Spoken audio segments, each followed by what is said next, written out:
What are some of the most mind-boggling coincidences in history? Story 1. Two different kings of France, years apart, both ended up passing after hitting their heads on door frames. The first was Charles VIII of France, who in 1498 accidentally struck his head on a low doorway while hurrying to watch a tennis match. It didn't seem like a big deal at first, but later that day he collapsed and died, most likely from a brain injury. Just a completely mundane moment turning fatal. Then you've got Louis III of France, who died in a similarly absurd way. He was chasing someone on horseback, rode under a low doorway, and hit his head, which ended up killing him. Again, not in battle, not from illness, just a freak accident involving something as ordinary as a door frame. It's such a weird coincidence because these are kings, people you expect to die in wars, political intrigue, or at least old age, not from something so random and avoidable. And yet, history just randomly repeats itself in the most mundane way possible. It's one of those moments where you realize how fragile life was, even for the most powerful people, and how something as simple as not ducking in time could literally change the course of history. Story 2. Tamerlane's curse is one of those coincidences that feels almost too perfectly timed to ignore, even if you don't actually believe in curses. It centers around the tomb of Timur, the 14th century conqueror, which had an inscription warning that disturbing his grave would unleash something terrible. In 1941, Soviet archaeologists opened his tomb in Samarkand. According to the story, the warning basically said that whoever opened it would unleash a great invader. And then, literally days later, Operation Barbarossa began, Germany's massive invasion of the Soviet Union. The timing is what makes it so eerie, one of the largest invasions in history, kicking off right after the tomb was opened.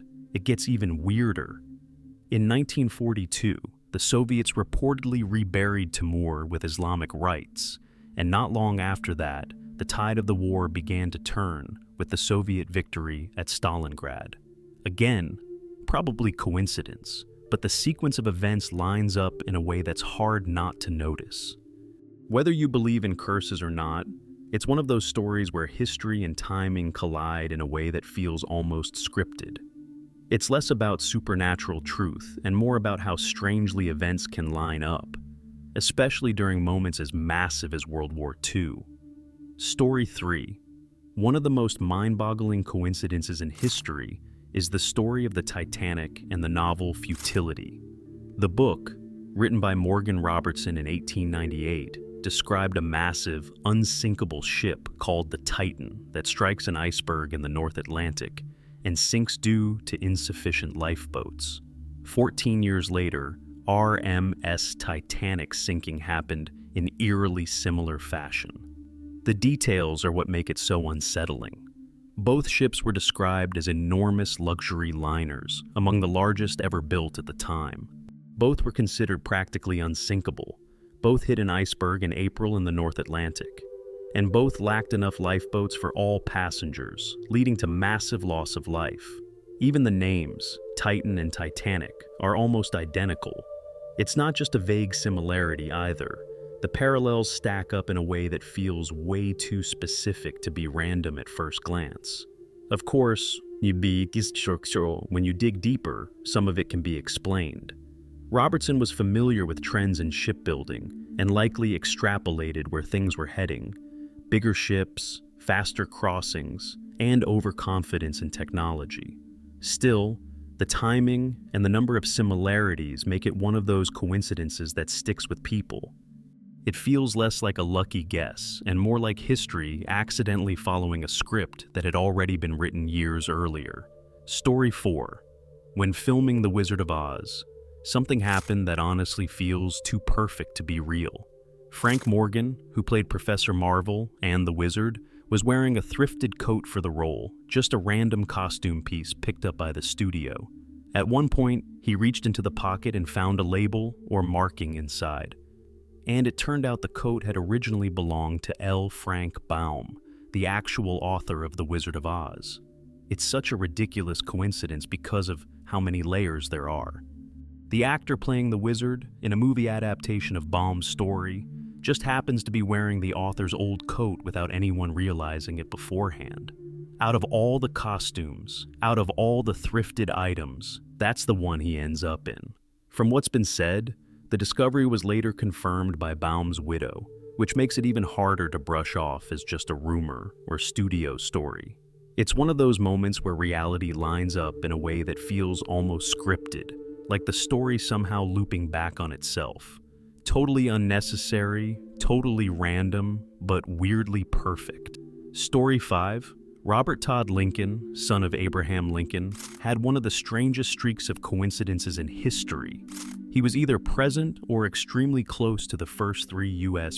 presidential assassinations, something he himself found deeply unsettling. He was actually at the White House when his father was shot, though not at the theater itself. Years later, he was in Washington when James A. Garfield was assassinated and ended up rushing to the train station after hearing the news. Then again, in 1901, he was at the Pan American Exposition in Buffalo when William McKinley was shot. That's 3 separate presidents across decades, and he was somehow right there or very close every time. After the 3rd incident, he reportedly refused invitations to presidential events, joking that presidents might be safer if he stayed away. It's one of those coincidences that doesn't have any deeper explanation, just incredibly unlucky timing lining up again and again. But the fact that it happened 3 times, across different places and years, makes it feel almost eerie, like history kept putting him in the wrong place at the worst possible moment. Story 6. The whole Dennis the Menace situation is one of those coincidences that feels almost impossible until you realize it actually happened. In 1951, 2 completely separate comic strips, one in the US and one in the UK, were released on the exact same day, both featuring a mischievous kid named Dennis. And the wild part is, they were created independently with zero knowledge of each other. On the American side, you had Dennis Mitchell, created by Hank Ketchum, a blonde, troublemaking kid causing chaos in a suburban setting. Meanwhile, a BA in the UK Dennis the Menace, created by David Law, debuted in the Beano as a darker-haired, more rebellious character with a slightly edgier tone. Same name, same general idea, same day, different countries, and no connection at all. It's not like one copied the other, they literally didn't know the other existed yet. It's one of those coincidences that shows how ideas can just randomly line up, like 2 people tuning into the same frequency without realizing it. Out of all the names and concepts they could have chosen, they both landed on Dennis the Menace at the exact same moment in time, which is kind of crazy when you think about it. Story 7. The Endurance was found at the bottom of the Weddell Sea 100 years to the day after Ernest Shackleton, the ship's captain, was buried March 5th, 1922 and March 5th, 2022. And that timing is just ridiculously perfect in a way that feels almost scripted. Out of all the possible days across an entire century, the wreck of his ship, lost in Antarctic ice during one of the most famous survival expeditions ever, is finally discovered on the exact anniversary of his burial. It's the kind of coincidence that doesn't mean anything, but still feels like it should. And then you've got the story of Wilmer McLean, which is just as absurd in a completely different way. At the start of the American Civil War, his home in Manassas ended up right in the middle of the First Battle of Bull Run. Wanting to get away from the chaos, he moved somewhere quieter, Appomattox, which of course turned out to be the exact place where Robert E. Lee would later surrender to Ulysses S. Grant, effectively ending the war, in McLean's own house. His living room became the setting for one of the most important moments in American history. He later summed it up perfectly, saying the war started in his backyard and ended in his parlor. It's one of those coincidences that makes history feel weirdly interconnected, like events have a way of circling back in the most unexpected ways. Story 8. Astrological coincidence. The sun and the moon are the same size when viewed from Earth, which is one of those facts that sounds fake until you actually think about it. Obviously, they're not actually the same size, The sun is about 400 times larger than the moon, but it also happens to be about 400 times farther away. Because of that near-perfect ratio, they appear almost identical in size in our sky, and that's what makes total solar eclipses possible. The moon can line up just right to completely cover the sun, creating that insane moment where the sky darkens and you can see the solar corona. If the proportions were even slightly different, like if the moon were a bit smaller or farther away, or the sun appeared larger, we wouldn't get that effect. It would just be a partial cover instead of a perfect one. What's wild is how precise that balance is. It doesn't have to be exact forever either. The moon is slowly drifting away from Earth over time, so eventually, millions of years from now, total solar eclipses won't happen anymore. We just happen to exist during the window where this alignment works almost perfectly. It's one of those coincidences that feels oddly special, not because there's some deeper meaning behind it, but because the odds of those proportions lining up so neatly are kind of ridiculous. It's like we're living in the brief moment where the geometry of the universe just happens to look perfect from our point of view. Story 9, John Adams, the second U.S. president, and Thomas Jefferson, the third U.S. president, both died on July 4th, 1826. And that alone is already a crazy coincidence. But it gets even more surreal when you realize that day was exactly the 50th anniversary of the signing of the Declaration of Independence. These weren't just any two presidents either. John Adams and Thomas Jefferson were central figures in the founding of the United States, deeply involved in the creation of the Declaration itself. They had a complicated relationship too, close allies turned political rivals, then later reconciling through years of correspondence. And somehow, after all that history, both of them die on the same day, on the same symbolic date tied to the very document that defined their legacy. There's even that eerie detail that Adams's last words reportedly included, "Jefferson still survives," not knowing Jefferson had already died just hours earlier. It's one of those moments where history lines up in a way that feels almost poetic. Out of all the days they could have died, it happens on the anniversary of the country they helped create, and both on the same day. It doesn't mean anything supernatural, but it's the kind of coincidence that makes history feel a little less random and a lot more strangely interconnected. Story 10. That an intercontinental balloon bomb launched by Japan knocked out power for the facility that produced the plutonium for the Fat Man bomb is one of those coincidences that sounds almost made up, but actually happened. During World War II, Japan launched these long-range balloon bombs, called Figlock, designed to ride high-altitude winds across the Pacific and land in North America. Most of them didn't do much, but one of them actually hit near power lines in Washington state and caused a short outage at the Hanford site, the very place producing plutonium for the atomic bombs. The timing is what makes it so wild. Out of thousands of miles, unpredictable winds, and countless possible landing spots, one of these balloons ends up interfering, even briefly, with one of the most secret and important facilities in the entire war. It didn't cause lasting damage or change the course of events, but the idea that a relatively primitive, drifting weapon managed to reach and disrupt, even momentarily, such a critical piece of the Manhattan Project is kind of unbelievable.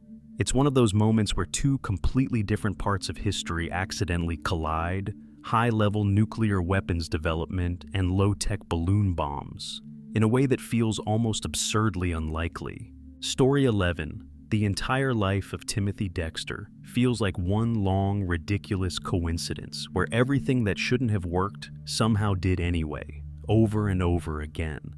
The guy had no formal education, made objectively terrible business decisions, and yet kept getting insanely rich by accident. At one point, people tricked him into shipping warming pans, basically metal bed warmers, to the Caribbean, which made 0 sense. Except it turned out they were perfect as molasses ladles, and he made a fortune. Then he sent mittens to the same region, another bad idea, except they were used by workers handling hot materials. profit again. He shipped coal to Newcastle, literally the origin of the phrase meaning a pointless idea, and still made money because there happened to be a miners' strike. He sold cats to the Caribbean, where they were actually useful for controlling pests. Every time people expected him to fail, reality just bent in his favor. And it didn't stop there. He even wrote a book, A Pickle for the Knowing Ones, which was basically one giant, punctuation-free rant. And somehow, it sold like crazy. It's like the universe kept accidentally rewarding him for making the worst possible decisions at exactly the right time. His life isn't just lucky, it's almost statistically absurd. One coincidence like that is normal. Dozens in a row, that's what makes it mind-blowing. Story 12, in the podcast Radio Lab, they covered one of those coincidences that feels almost too perfect to be real. A girl named Laura Buxton released a balloon with a message attached, just a simple note with her name and contact details, and let it drift off into the sky. A couple of days later, miles away in another part of the UK, the balloon came down and was found by another girl. Not just any girl, but someone with the exact same name, Laura Buxton. Same first name, same last name, completely unrelated, no prior connection, just a random balloon carried by the wind somehow ending up in the hands of someone who shared the exact identity. And it doesn't even stop there. When they eventually met, people pointed out they looked somewhat similar and even had similar pets, which just adds another layer to how weird it all is. Out of all the people in the UK, all the possible places that balloon could have landed, it finds its way to someone with the exact same name. It's one of those coincidences that doesn't change history or involve anything massive, but it sticks with you because it feels so statistically unlikely. Just pure randomness lining up in a way that feels almost intentional, even though it clearly isn't. Story 13. In 1914, a German ship called the SMS Cap Trafalgar was disguised to look like a British vessel, specifically the HMS Carmania. The whole plan was pretty clever on paper, to mimic a friendly ship, get close without raising suspicion, and then strike when the enemy least expected it. Classic deception tactic. But then reality stepped in and completely ruined the plan in the most absurd way possible. The very first British ship the disguised Cap Trafalgar ran into was the actual HMS Carmania. Not another vessel, not a convoy, but the exact ship it was pretending to be. So, instead of fooling anyone, it ended up in a direct fight with the real version of itself. Basically, a ship versus its own impersonator. And that didn't go well for the Germans. After a fierce battle, the Cap Trafalgar was sunk by the real Carmania. Out of all the ships in the ocean, all the possible encounters, it ends up facing the one ship that completely exposes the disguise instantly. It's one of those coincidences that feels almost comedic, like something written into a story for irony, except it actually happened.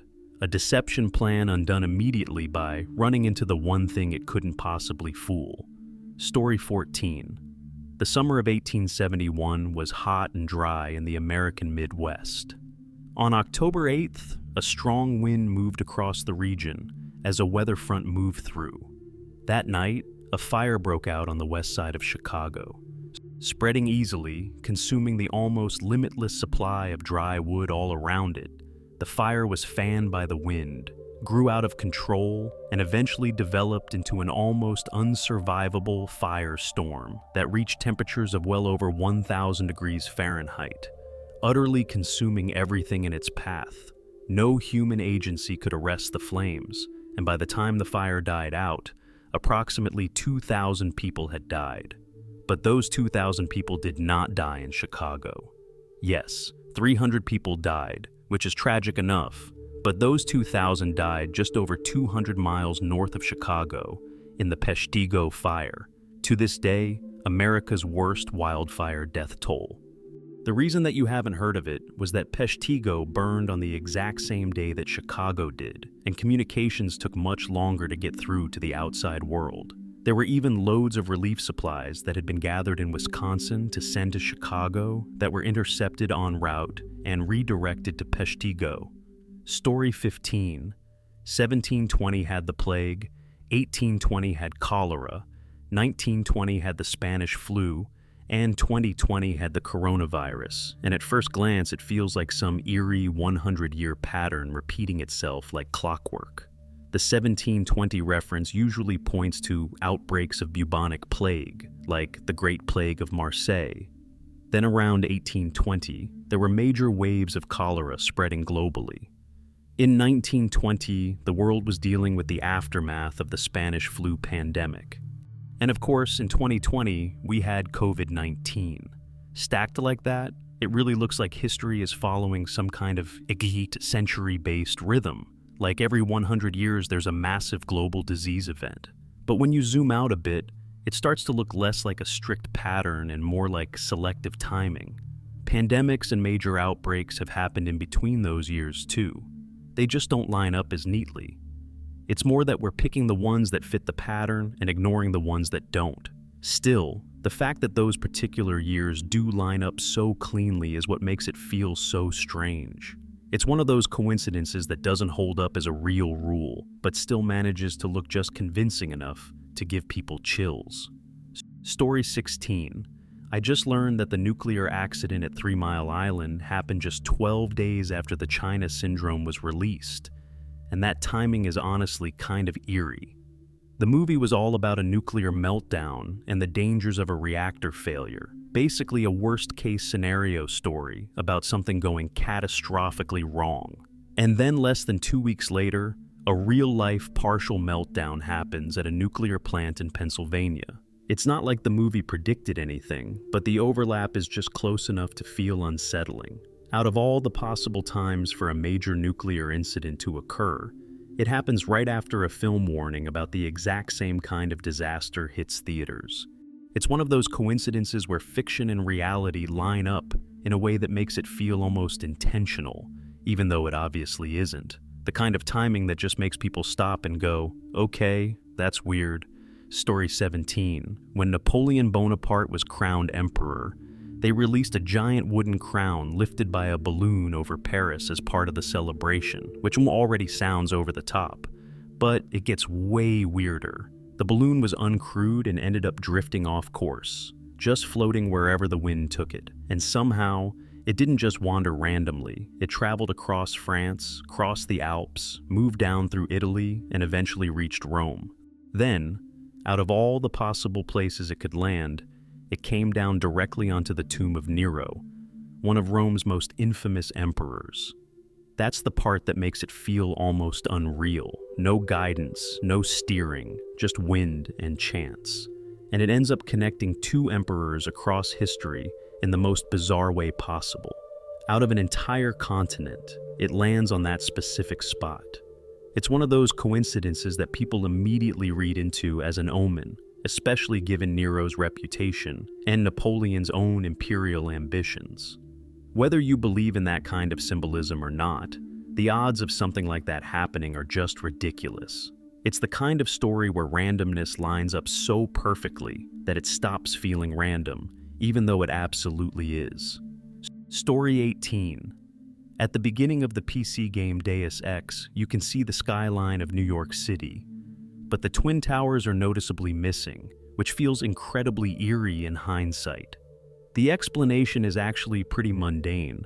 The developers removed them due to memory limitations at the time, not because of any kind of prediction or symbolism, but the timing is what makes it unsettling. The game was released on June 23, 2000, more than a year before the September 11th attacks. So, you've got this futuristic game set in New York, showing a skyline without the towers, before anyone had any reason to imagine them gone. It's one of those coincidences where the explanation is completely normal, technical constraints, design choices, nothing mysterious, but the outcome still feels strange because of what we know happened later. Out of all the possible changes they could have made to simplify the skyline, it ends up being the one detail that would later stand out the most. It's not a prediction or anything like that, just one of those moments where reality lines up with a random decision in a way that feels way more meaningful than it actually is. Story 19. President Abraham Lincoln's last official act was signing legislation to create the United States Secret Service. And then he went to the theater. The timing is what makes it feel so surreal. On April 14th, 1865, he approved the creation of an agency that would eventually become responsible for protecting the president. And later that very evening, he attended a play at Ford's Theater. That's where he was assassinated by John Wilkes Booth. Of course, the eerie part is that the Secret Service at the time wasn't created for protection. It was originally meant to combat counterfeiting, so even if it had been fully operational, it wouldn't have been guarding him. But looking back, the coincidence is still hard to ignore. Out of all the things to sign on your final day as president, it ends up being the creation of the very institution that would later exist to prevent exactly what was about to happen. It's one of those moments where history lines up in a way that feels almost painfully ironic. Not because it meant anything at the time, but because we can see the connection so clearly in hindsight.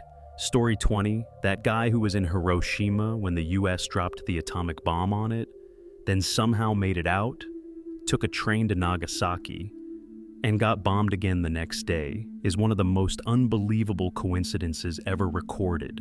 His name was Tsutomu Yamaguchi, and he's officially recognized as having survived both atomic bombings. He was in Hiroshima on August 6th, 1945, for work when the first bomb went off. Despite being injured, he managed to make it back home to Nagasaki. Then on August 9th, while telling his boss about what had happened in Hiroshima, the second bomb was dropped, right over Nagasaki. He survived that one too. It's just absurdly unlikely. Surviving one atomic bombing is already almost impossible. Being present for both and living through it is something that feels statistically ridiculous. And yet, he lived a long life afterward. It's one of those stories that doesn't even need embellishment. It just sounds unreal on its own. Story 21, that if you analyze a very large crowd of humans to a scale where individuals blur into a collective, their movement starts to resemble fluid dynamics, is one of those coincidences between fields that feels almost eerie. People aren't molecules. They have intentions, awareness, and decision-making, and yet when enough of them are packed together, their behavior starts to follow patterns that look a lot like physics. Researchers have found that dense crowds can form waves, bottlenecks, and flow patterns similar to liquids moving through pipes or around obstacles. You'll see things like shock waves in crowds, where a sudden stop propagates backward, or lanes naturally forming in opposite directions, just like particles organizing themselves to minimize friction. It's not that humans stop being individuals, it's that at scale, simple local interactions, like avoiding collisions or following the person in front of you, add up to predictable large-scale behavior. The same kind of math used to describe fluids can sometimes be applied to crowd movement, which is kind of wild when you think about it. It's one of those moments where two completely different areas, human behavior and physics, end up overlapping in a way that feels almost too neat. Not because there's anything mystical going on, but because complexity at scale often settles into patterns, even when the individual pieces are anything but simple. Story 22, Newton and Leibniz developed calculus independently at roughly the same time, which is one of those coincidences that really makes you wonder how ideas just seem to arrive when the world is ready for them. You've got Isaac Newton in England and Gottfried Wilhelm Leibniz in Germany, working separately with no collaboration, and both end up creating the foundations of calculus. It wasn't like one casually copied the other either. They approached it differently, used different notation, and even thought about the concepts in slightly different ways. Newton focused more on motion and change, what he called fluxions, while Leibniz developed the notation we still use today, like the integral sign and d for derivatives. The timing is what makes it feel so strange. Out of all the centuries before, neither of them developed it, and then suddenly, two people in different parts of Europe came up with essentially the same mathematical framework within a similar window of time. Of course, when you look deeper, it makes a bit more sense. Mathematics had been building toward calculus for a long time, with earlier work on geometry, limits, and infinitesimals laying the groundwork. So, it's less like a random miracle and more like the final step becoming inevitable. Still, the fact that two minds independently reached the same breakthrough at almost the exact same moment is kind of incredible. Story 23. Cervantes and Shakespeare both died on the same date, April 23rd, 1616, which sounds like one of those perfectly poetic coincidences. Two of the greatest writers in history passing on the exact same day. But the reality is a little weirder than that. Miguel de Cervantes died in Spain, which was using the Gregorian calendar, while William Shakespeare died in England, which was still using the older Julian calendar at the time. So, even though both dates are written as April 23rd, they weren't actually the same day in real terms. There was about a 10-day difference between the calendars back then. So, Cervantes actually died earlier, and Shakespeare died later, but because of the mismatch in calendar systems, history records them as sharing the same date.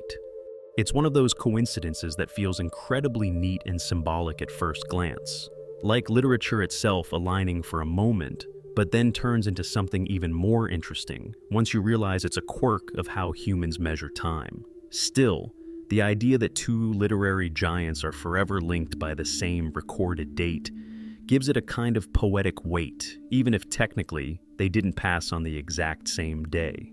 Story 24, Baron Trump's Marvelous Underground Journey, written by Ingersoll Lockwood in 1893, is one of those coincidences people love bringing up because of how oddly familiar it sounds today. The story features a young boy named Baron Trump, guided by a mentor figure, going on strange adventures and exploring hidden worlds.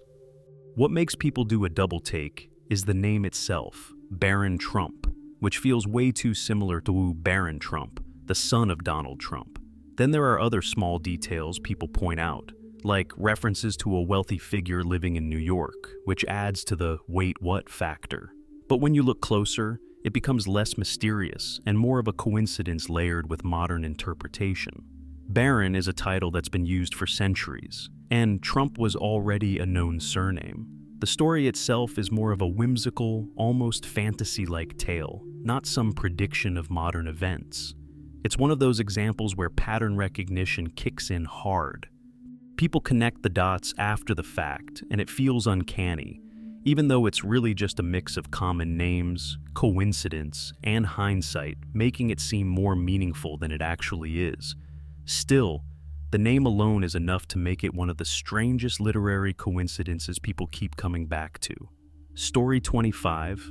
In 1838, Edgar Allan Poe wrote a story about shipwrecked sailors who, driven by starvation, end up resorting to cannibalism and killing a cabin boy named Richard Parker. Then, decades later in 1884, a real shipwreck happened involving the yacht Mignonette. The survivors, stranded at sea with no food, made the same desperate decision, and the person they killed and ate was, incredibly, also a cabin boy named Richard Parker.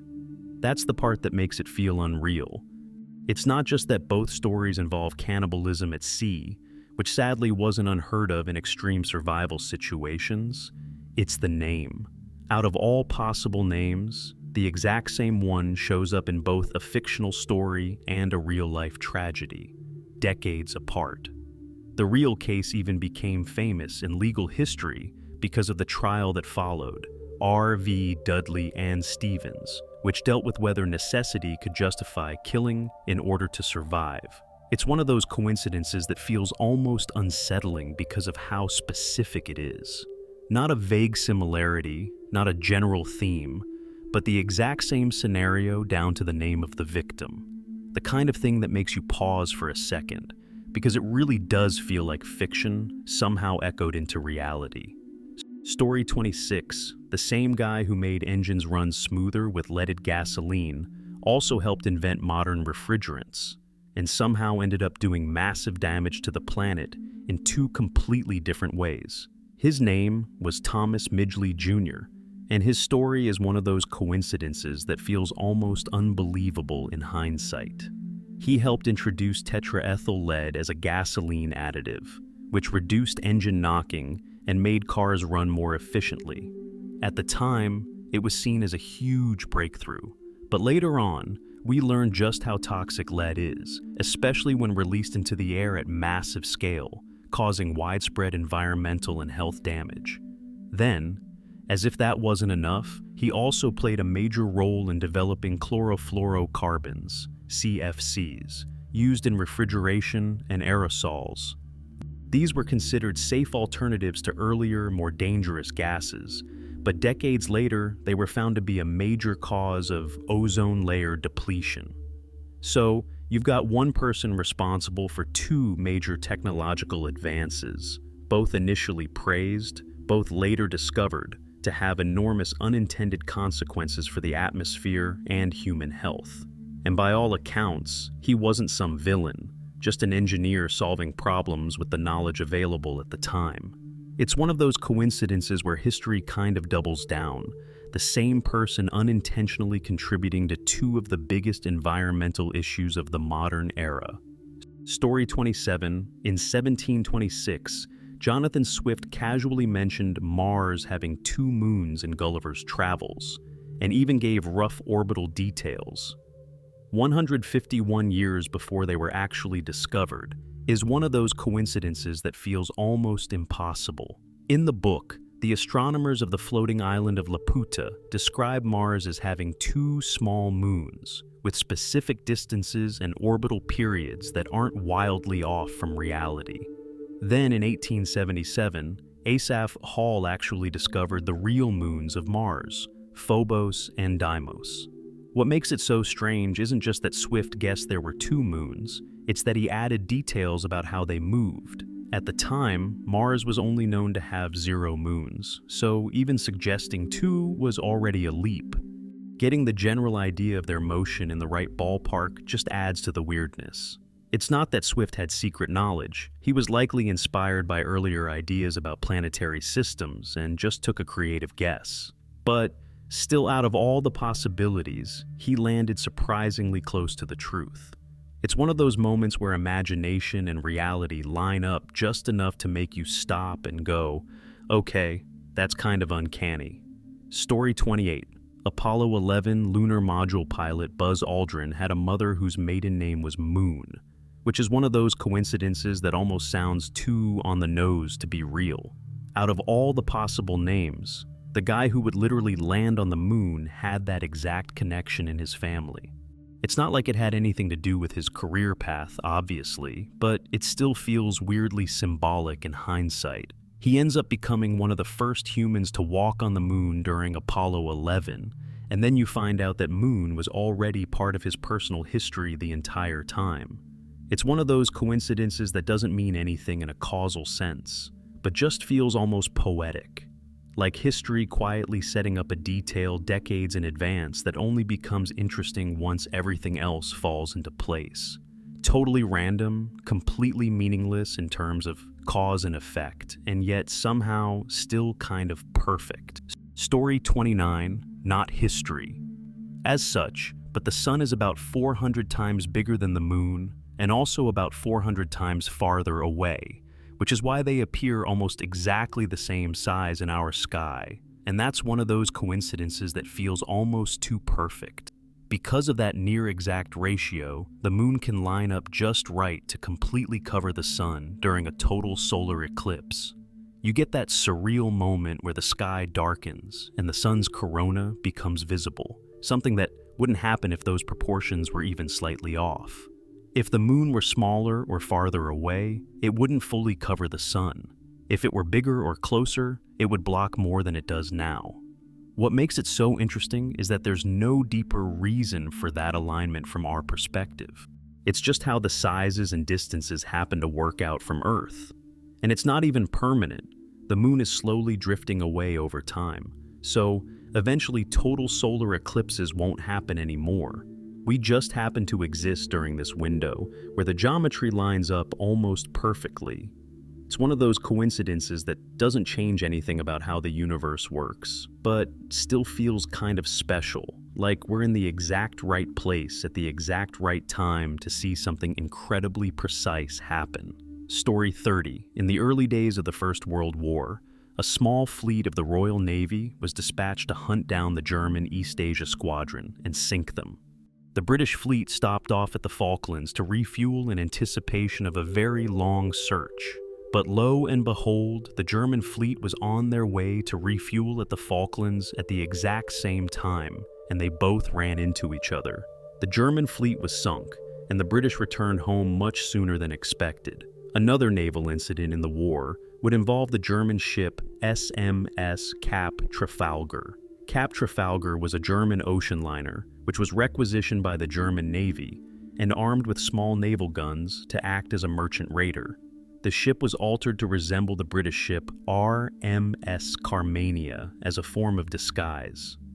Cap Trafalgar would depart and begin operations, and the very first ship she came across was the Carmania, in what can only be described as a literal embodiment of the pointing Spider-Man meme. The two ships would begin fighting each other, with Carmania emerging victorious. Story 31. The Battle of Midway is one of those moments where chaos somehow lines up perfectly, and the outcome ends up hinging on what looks like pure coincidence. The US attacks leading up to the Nurning moment were anything but coordinated. Torpedo squadrons went in first, low and slow, and were almost completely wiped out without scoring hits. From a tactical standpoint, it looked like a disaster, but that sacrifice had an unintended effect. It pulled Japanese fighter cover down to low altitude and left the skies above relatively open. Then comes the almost absurd part. Two separate groups of dive bombers, one from the Enterprise and one from the Yorktown, arrived over the Japanese fleet at nearly the exact same time, despite taking completely different paths. The Enterprise group had gotten lost and was searching for the enemy when they happened to spot a Japanese destroyer and followed it back to the carriers. Meanwhile, the Yorktown group had taken a more direct and accurate route. Out of all the possible timings and locations, they converge right as the Japanese carriers are at their most vulnerable, decks full of fueled and armed aircraft.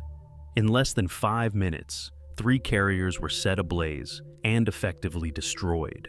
It's one of the clearest examples of how a series of uncoordinated, even failed actions can accidentally align into a decisive victory, turning what looked like chaos into a turning point of the war. Story 32. Ancient cultures across the world ended up building pyramids and pyramid-like structures, even without any contact with each other, which feels like one of those eerie coincidences at first. You've got the pyramids of ancient Egypt, the stepped pyramids and temples of Mesoamerica like the Maya and Aztecs, and the ziggurats of Mesopotamia, all built independently, all using a similar basic shape. It looks like some kind of shared idea spreading across civilizations. Except in most cases, there's no evidence they even knew about each other. Instead, it's more like they all arrived at the same solution separately. And when you think about it, the shape actually makes a lot of sense. If you're trying to build something really tall using stone or mud bricks, a wide base that tapers upward is just the most stable design. It distributes weight well, resists collapse, and doesn't require advanced materials or engineering knowledge. So, different cultures, facing similar limitations, ended up converging on the same structure. There's also the symbolic side. These structures often had religious or ceremonial purposes, representing a connection between earth and sky, so the shape worked both practically and spiritually. So, it's less a mysterious coincidence and more a case of human problem solving, arriving at the same answer in different places. Still, the fact that it happened across continents with no contact is pretty fascinating. Story 33. The Taxi of Fate story is one of those coincidences that sounds almost too perfectly constructed to be real. In 1974, a man in Bermuda was killed while riding a moped after being hit by a taxi. Tragic, but not especially unusual on its own. What makes it unbelievable is what happened next. Exactly 1 year later, his brother was riding the same moped and was hit and killed by the same taxi driver. And somehow, as if that wasn't already absurdly unlikely, the taxi was carrying the same passenger as it had during the first accident. It's the stacking of details that makes it feel unreal. Same location, same type of accident, same driver, same passenger, same vehicle, and even the same date, just 1 year apart. Any one of those lining up would be a coincidence. All of them happening together feels almost impossible. There's no hidden connection or deeper cause tying it together either. No conspiracy or chain of events leading to it. It's just randomness playing out in the most specific, almost scripted way imaginable. Stories like this are what make coincidences so fascinating. They don't change history or involve famous figures, but they stick with people because they feel like they shouldn't happen. It's one of those moments where probability technically allows it, but your brain still struggles to accept that it actually did. Story 34. The survivor named Hugh Williams' story is one of those coincidences that feels almost too perfect, like something written for effect rather than something that actually happened. On 3 separate occasions, December 5th in 1664, 1785, and 1860, ships sank in the Menai Strait off the coast of Wales. In each of those disasters, there was only one survivor, and every time, his name was Hugh Williams. It's the kind of detail that makes you stop for a second. One survivor is already rare. 3 separate wrecks on the same date is strange enough on its own. But the fact that all 3 survivors supposedly had the exact same name is what pushes it into that this can't be real territory. Part of what makes this coincidence interesting is that Hugh Williams was actually a fairly common name in Wales at the time, so statistically, it's not as impossible as it sounds at first. Still, even with that context, the alignment of dates, events, and outcomes is incredibly unlikely. Some versions of the story also get exaggerated or mixed with legend over time, which makes it hard to verify every detail with complete certainty.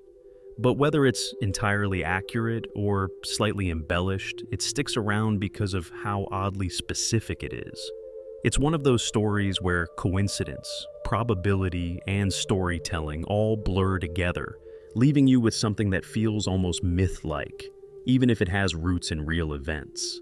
Story 35, Joseph Figlock's catch, is one of those coincidences that sounds so ridiculous it feels made up, but it's one of the most famous what are the odds stories out there.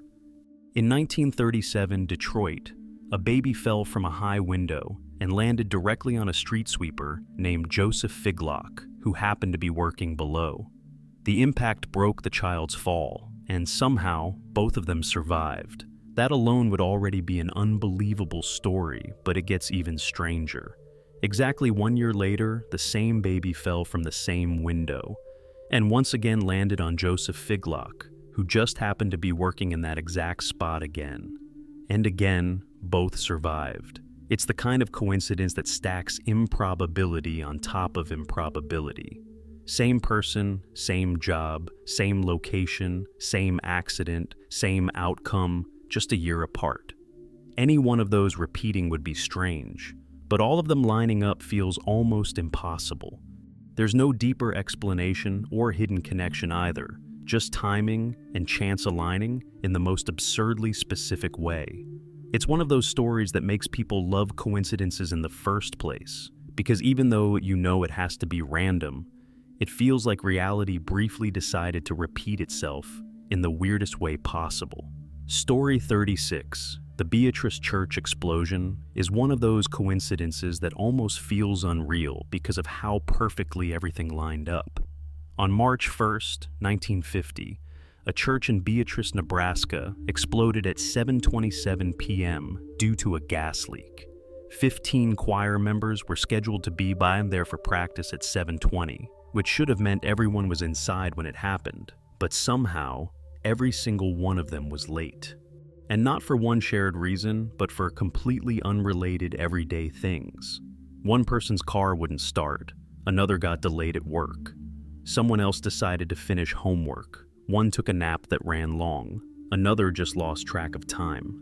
Individually, all of these are normal, even forgettable delays. Together, they're almost impossible to wrap your head around.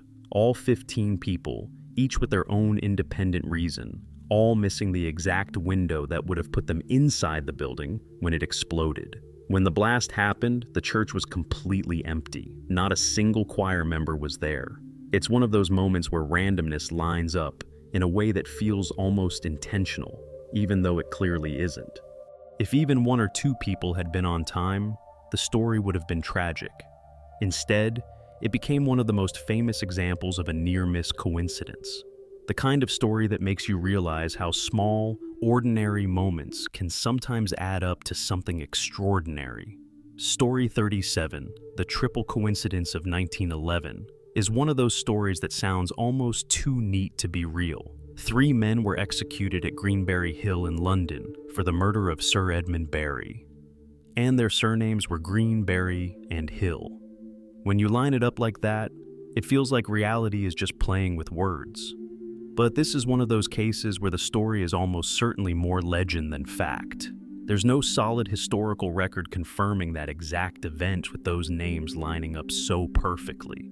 It's the kind of coincidence that gets repeated because it sounds right, not because it's well documented. That said, it fits into a broader pattern of how people love these kinds of coincidences, especially when names or places line up in a way that feels meaningful.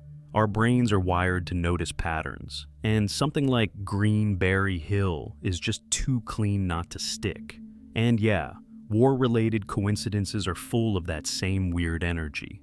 One of the most famous is tied to the start of World War I, where the car-carrying Archduke Franz Ferdinand supposedly had a license plate reading AIII-118, which people later interpreted as Armistice November 11th, 18, the date the war ended.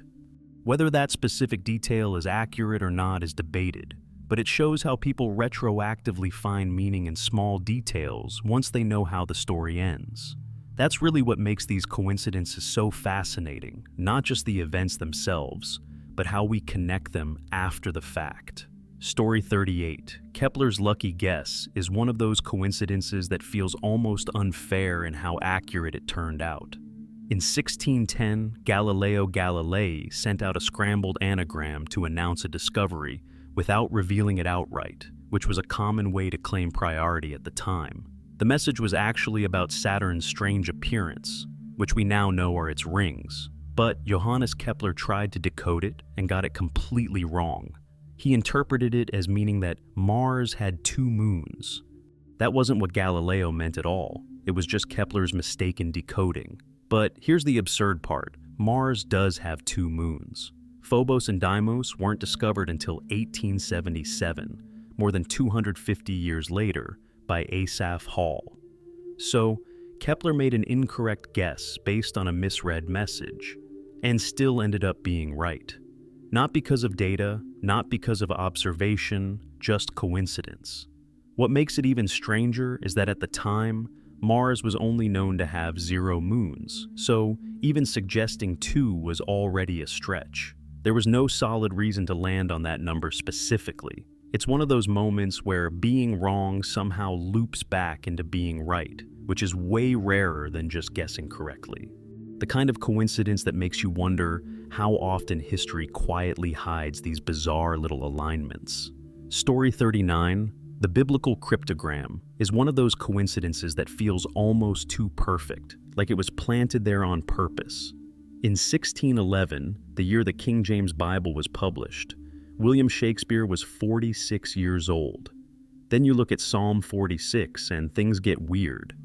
The 46th word from the beginning of the psalm is shake, and the 46th word from the end, ignoring the Selah notation, is spear.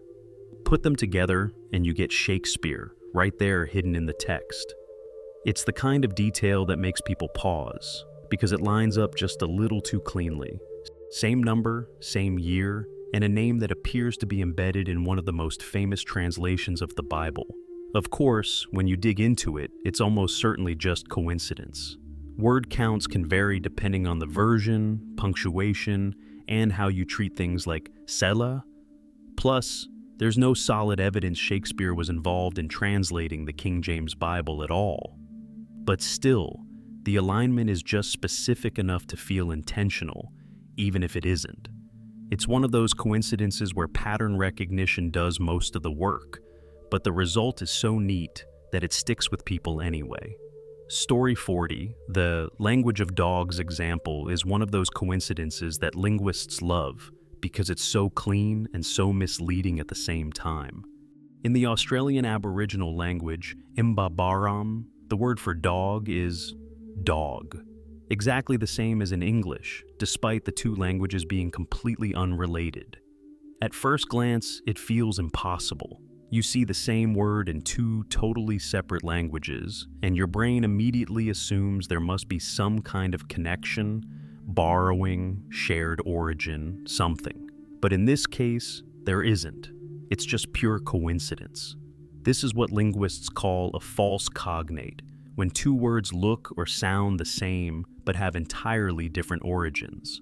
English dog has its own history, while Mbabaram developed independently, yet they just happen to land on the exact same combination of sounds for the same animal. It's especially striking because it's not just similar, it's identical. Not close, not approximate, but literally the same word. Out of all the possible sounds humans can use, both languages ended up in the same place by chance. It's one of those examples that perfectly shows how careful you have to be when comparing languages. Just because two things look the same doesn't mean they're related. Sometimes, it's just coincidence doing something incredibly unlikely and making it look meaningful.